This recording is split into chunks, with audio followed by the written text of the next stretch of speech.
तो राम राम। प्रभु की इच्छा या इंसान की मर्जी, इस कथा में खोने से पहले चैनल को सब्सक्राइब और लाइक कर ले, ताकि आने वाला वीडियो और नोटिफिकेशन आपके पास तुरंत पहुंच जाए। मनुष्य अपनी विपत्तियों को निमंत्रण देता है और फिर इन दुखदायी अतिथियों के प्रति विरोध प्रकट करता है, क्योंकि वह भूल जाता है कि उसने कैसे, कब और कहां उन्हें निमंत्रण पत्र लिखे तथा भेजे थे। परंतु समय नहीं भूलता। समय उचित अवसर पर हर निमंत्रण पत्र ठीक पते पर दे देता है और समय ही हर अतिथि को बेजबान के घर पहुंचाता है। जलहन नौशहरा में एक अच्छा कमाई वाला महात्मा हुआ है। जिक्र है कि उसके एक लड़की थी। जब वह जवान हुई तो जलहन की पत्नी ने कहा कि किसी पंडित के पास जाओ और लड़की के लिए कोई अच्छा सा वर और उसकी शादी का मुहूर्त निकलवाओ। जब जलहन कमाई वाला महात्मा था, यह काम उसके स्वभाव के अनुकूल नहीं था, क्योंकि उसके विचार बिल्कुल अलग तरह के थे। वह हमेशा मालिक की मौज में खुश रहता था और हर कार्य को प्रभु के प्रियतम की इच्छा पर छोड़ देता था। वह अपने लंबे अनुभव से जानता था कि अंत में होता वही है जो प्रभु की इच्छा हो। लेकिन जब पत्नी ने मजबूर किया तो एक जाने माने पंडित के घर गया। आगे उसके दरवाजे पर एक जवान लड़की देखी। पता चला कि वह पंडित की लड़की है और विवाह के थोड़े समय बाद ही विधवा हो गई है। वह सोचने लगा, सभी लोग पंडित से अपनी लड़कियों की शादी का मुहूर्त निकलवाते हैं, पर यह पंडित की अपनी लड़की विधवा हो चुकी है। क्या उसने अपनी बेटी की शादी का मुहूर्त नहीं निकाला था? उसने पंडित के पास जाने का विचार छोड़ दिया और गली में आगे चलता गया। आगे गया तो हकीम का मकान नजर आया। क्या देखते देखते है कि उसके घर रोना पीटना हो रहा है। जलहन ने हकीम के नौकर से पूछा कि क्या कोई भयंकर हादसा हो गया है। नौकर ने बताया कि हकीम का बेटा मर गया है। जलहन फिर सोचने लगा कि संसार की नित्य प्रक्रिया कैसे चल रही है। उसने अपने आप से कहा, यहाँ एक घर में एक सयान हकीम है जो अपने इकलौते बेटे को बचाने का भरपूर यत्न करता है, पर उत्तम इलाज के बावजूद उसका बेटा चल बसा है। यह हकीम उसे क्यों नहीं बचा सका? लोग कहने लगे, परमात्मा की मौज को कौन टाल सकता है। उसने धूल भरी गाली में चलते चलते मुस्कुराते हुए अपने मन में कहा, घर वेदों दे मिटना, घर रहना दे रंड, चल जलहन घर आपने सहा देख न संग।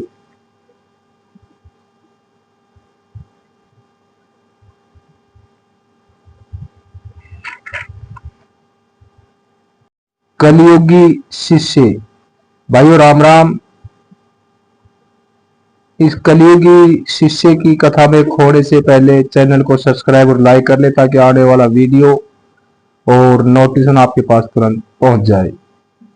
ध्यान रखो और प्रार्थना करते रहो कि तुम तृष्णा का शिकार न हो जाओ। आत्मा तो तैयार है पर शरीर निर्बल है। एक शिष्य अपने गुरु के साथ जंगल में रहता था। एक बार सर्दियों की अंधेरी रात में जोर की वर्षा होने लगी थी और झोपड़ी की छत से पानी टपकने लगा। गुरु ने शिष्य से कहा, बेटा छत पर चढ़कर देख देख कि छत में से पानी कहां से टपक रहा है और उसे ठीक करने का कोई उपाय कर। शिष्य गुरु का कहा मानना चाहता था, पर उसने मन में सोचा कि बाहर अंधेरा और ठंड है, अगर मैं बाहर गया तो भीग जाऊंगा, मैं फिसल कर गिर गया तो मेरी टांग टूट जाएगी, इसलिए मुझे बाहर जाने का कोई फायदा नहीं। उसने अपने गुरु से कहा, गुरुदेव अगर मैं ऊपर छत पर गया तो मेरे पैर छत छत पर होंगे और आप छत के नीचे, मैं ऐसी बेदबी कैसे कर सकता हूं।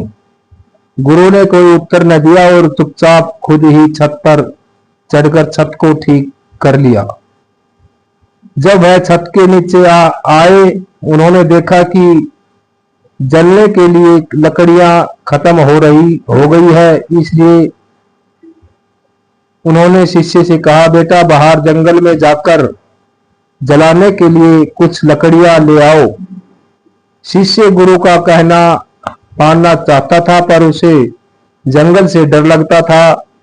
वह सोचने लगा कि बाहर अंधेरा है, जंगली जानवर हैं, मुझे चोट लग सकती है, जानवर मुझे जिंदा ही खा जाएंगे।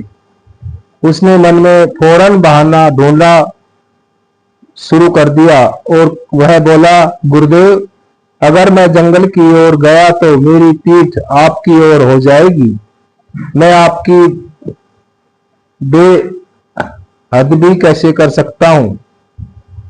इस बार गुरु ने कुछ नहीं कहा और चुपचाप खुद ही जंगल में जाकर जलाने के लिए लकड़ियां इकट्ठी कर लाए। गुरु ने जंगल से वापस आकर भोजन तैयार किया। जब भोजन तैयार हो गया तो शिष्य से कहा, बेटा खाना तैयार है, आकर खा ले। यह सुनकर शिष्य दौड़ा हुआ आया और अपने गुरु के चरणों पर सिर गिर पड़ा। वह बहुत प्रेम पूर्वक कहने लगा, गुरुजी मुझे क्षमा कर दे, मैंने 2 बार आपकी हुक्म अतुली की है, इस बार मैं आपका हुक्म जरूर मानूंगा।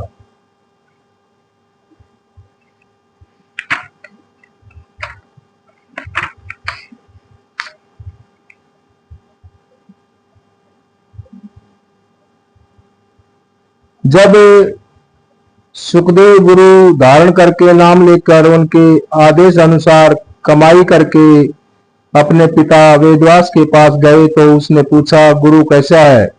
सुखदेव चुप। आखिर बाप ने कहा, क्या सूर्य जैसा है।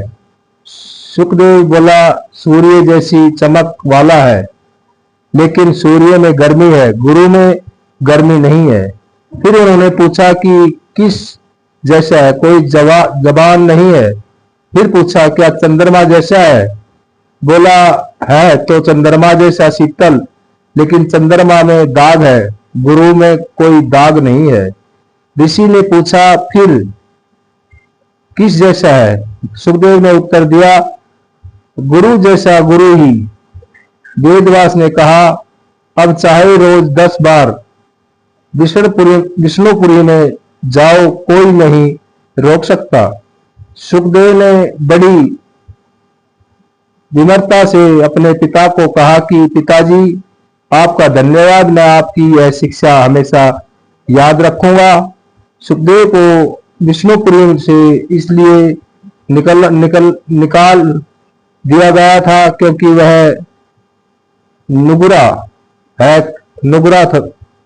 है के कारण वापस आ जाता था, क्योंकि राजा जनक उसकी तरह त्यागी नहीं था।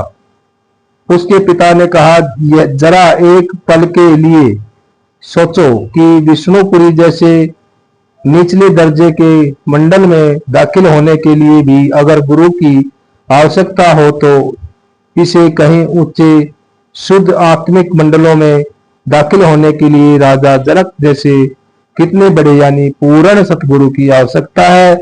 सभी संतों महात्माओं ने सतगुरु के सच्चे भगत की आदित्य स्थान दिया है, क्योंकि पूर्ण गुरु के बिना मुक्ति नहीं है।